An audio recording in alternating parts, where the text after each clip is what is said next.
Continuar con nosotros y se acaba de sintonizar, pues estamos en el marco de la Feria Internacional del Libro transmitiendo en vivo desde Expo Guadalajara. Vamos a una de nuestras charlas.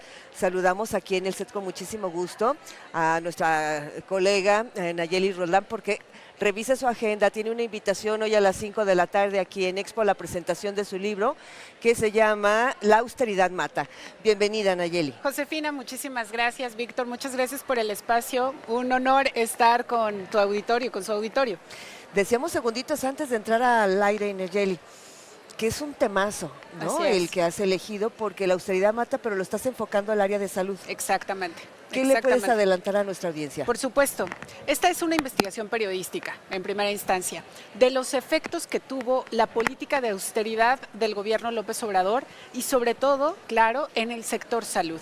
¿Qué significa que el gobierno de López Obrador decidiera dar menos recursos a los hospitales, que los médicos no tenían lo suficiente para operar, que la infraestructura de los hospitales fuera tan deficiente que las cirugías se tuvieron que posponer, que las personas no recibieran las medicinas que requerían? Estamos hablando que en el sexenio de López Obrador se dejaron de surtir 5 veces más recetas que en el gobierno de Enrique Peña Nieto, que el gobierno de López Obrador decidió no comprar medicinas para recién nacidos y que eso significó dejar a 8 millones de niños, de bebés, que requerían esos biológicos sin la vacunación.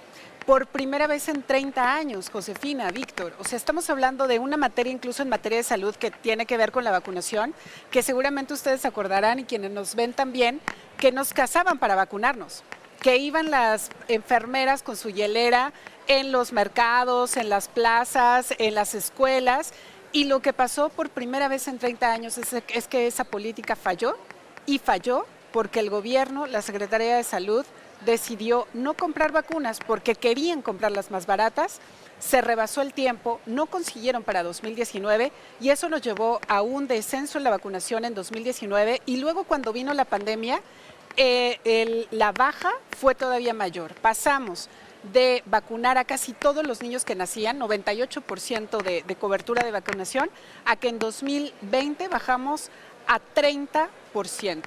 Un número que se parecía a 1980. O sea, la vacunación en nuestro país en 2021 se pareció a 1980, Josefina. De eso se trata, ¿no? En eso se traduce. Nayeli, y bueno, pues es interesante porque has hecho 2 grandes investigaciones que se han reflejado en libros, Sí. La gran estafa y ahora esta, y comparándolas, bueno, siempre vemos que a quienes golpea es a quienes menos tienen ese tipo de fraudes, ¿no? Exactamente, exactamente, Víctor. La estafa maestra, digamos, demostró que el gobierno de Enrique Peña Nieto tuvo un mecanismo de corrupción, un sistema de corrupción mediante el cual se desviaron recursos públicos que efectivamente no llegaron, en ese caso, a los más pobres a través de la Cruzada Nacional contra el Hambre, por ejemplo. Pero en el caso de la austeridad mata, lo que se demuestra también es que si no hay recursos suficientes, y que esos son recortes, no ahorros, si no hay recursos suficientes para los hospitales, para las escuelas públicas, para el mantenimiento de carreteras, para el medio ambiente, quienes más lo padecen siempre van a ser los más pobres. Quienes tienen para pagar un seguro de gastos médicos, por supuesto que no vieron diferencia en el sexenio de López Obrador. Quien tuvo para comprar una vacuna de 5,000 pesos no tuvo la mayor afectación. ¿Quiénes sí? Los que viven en las comunidades más marginadas, que 5,000 pesos le puede significar el ingreso del mes. No podrían comprar una vacuna. Y lo que queda es que esos niños que de por sí nacen en contextos complicados, en zonas marginadas, ahora imaginen lo que significa no tener una protección básica contra la poliomielitis, ¿no? Que eso sí aseguraba el Estado. Los deja, por supuesto, en una mayor indefensión y además esos efectos no los vemos ahora, los vamos a estar viendo en el futuro, cuando esos niños crezcan y que no tuvieran la vacuna. Por supuesto que es un gran riesgo de padecer poliomielitis, una enfermedad prevenible por vacunación, ¿no? Así es. Ahora, Nayeli, ¿cuándo empieza tu investigación? ¿En qué periodo y cuándo termina? Si abarcaste todo el sexenio, porque hablaste hasta el 2020 ahorita. Sí. Lo pregunto porque previo al sexenio anterior, pues también sabíamos de esta mafia de farmacéuticas. Completamente, así es. En donde empresas estaban vinculadas a políticos mexicanos y que pues también el tema de la medicina era tremenda, o en la época de Felipe Calderón, Exacto. donde anunciaba la creación de hospitales y eso no se concretaba. Claro, y es muy importante también eso, Josefina, porque efectivamente hay que dimensionar, ¿no? Los problemas, y ¿había corrupción antes en la compra de medicinas? Sí, se compraba sobreprecio. Habían algunos beneficiados en este negocio literalmente. El sistema de salud mexicano nunca ha sido suficiente, ¿no? Siempre hay una demanda mucho mayor a la que se atendía. Pero lo que ocurrió en el sexenio de López Obrador fue todavía más devastador. A esos problemas que ya veníamos arrastrando se le sumó, por ejemplo, la improvisación en la compra de medicinas. Justamente el diagnóstico estaba bien, que era corrupción. El gran problema es cómo se implementó la supuesta manera de corregirlo, ¿no? Y lo que resultó es 5 maneras distintas de intentar comprar medicinas. Cada año fue una manera diferente. ¿Eso qué significó? Pues es prueba y error. El primero no funcionó, el segundo tampoco funcionó y así llegamos a 5 intentos durante todo el sexenio y eso significó que por eso había desabasto en las clínicas, por ejemplo. Y la investigación abarcó todo el sexenio, completamente. O sea, es poder revisar justamente cómo fue en el sexenio anterior y el pasado a cómo fue en el primer sexenio de izquierda. Y esta investigación periodística también es muy rigurosa porque me fui al presupuesto de cada uno de los rubros en el sector salud, por ejemplo, hasta lo más mínimo. O sea, sí pude ver el recorte en las áreas donde se tienen que comprar las gasas o las jeringas o las suturas, las medicinas. Y ahí se ve la disminución. Entonces, todas estas historias que seguramente ustedes también reportaron aquí en Canal 44 de personas demandando quimioterapias, demandando cirugías, demandando atención, esas protestas que vimos en las calles, tenían razón de ser. Fue real el recorte al sector salud y a muchos otros ámbitos, pese a el discurso gubernamental de que todo iba bien, de que todo estaba perfecto y que quienes criticaban eran opositores, ¿no?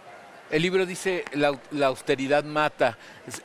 ¿Pudiste medir cuántas personas fallecieron por esta causa? Sí, es complicado establecer un número preciso, pero sí tengo, además de las cifras del recorte y de que en realidad hubo menos compra de medicinas, por ejemplo, pero se gastó más porque evidentemente a los intentos fallidos de compra lo que significó fue comprar de emergencia y comprar más caro, pero también lo que significó aplazar cirugías porque los quirófanos no tenían buena infraestructura, porque es más, no pagaban luz. Atendieron partos con lámparas del teléfono celular en hospitales de Oaxaca. Y tengo testimonios de niños fallecidos por falta de quimioterapias y que son historias desgarradoras verdaderamente. Sería muy complicado determinar, claro, si hubiera tenido la quimioterapia en tal momento hubiera sobrevivido o no, o si le hubieran hecho la operación en tal momento hubiera sobrevivido o no, pero lo que es real es que la atención tardó más de lo que hubiera significado tener los insumos o tener las medicinas, y eso sí está comprobado.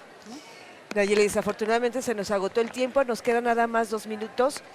En el pasado, y yo creo que ahora también decíamos en nuestros hospitales públicos, Víctor, no hay ni curitas. Exactamente. ¿No? Y tú estás muy jovencita. Pero mis primeras notas, ¿sabes cuál eran? Mi jefe me mandaba a las farmacias de los hospitales para documentar que efectivamente no estaba completa la entrega de medicamentos. Yo creo que el reto para nuestra clase política es reforzar realmente, pero ahora sí con todo el sector salud público, porque el sector salud privado tampoco es una garantía y no está a la mano ni al alcance de la población. Completamente de acuerdo con eso, Josefina. O sea, yo siempre insistiré que la salud es un derecho humano. Tendría que estar garantizado por el Estado, que no tendríamos que ir al sector privado. Pero bueno, el siguiente año ya hay recortes, ¿no? En el proyecto de presupuesto hay recortes en salud, lo cual es desesperanzador, pero creo que hay que insistir. Y bueno, pues nada más recomendar el libro y hoy la presentación a las 5 de la tarde, sala 5, en la Feria Internacional del Libro de Guadalajara. Ahí tiene la invitación. Revise su agenda. Aquí los esperamos a las 5 de la tarde. Muchas gracias, Nayeli. Muchísimas Gracias, gracias a Nayeli. ustedes.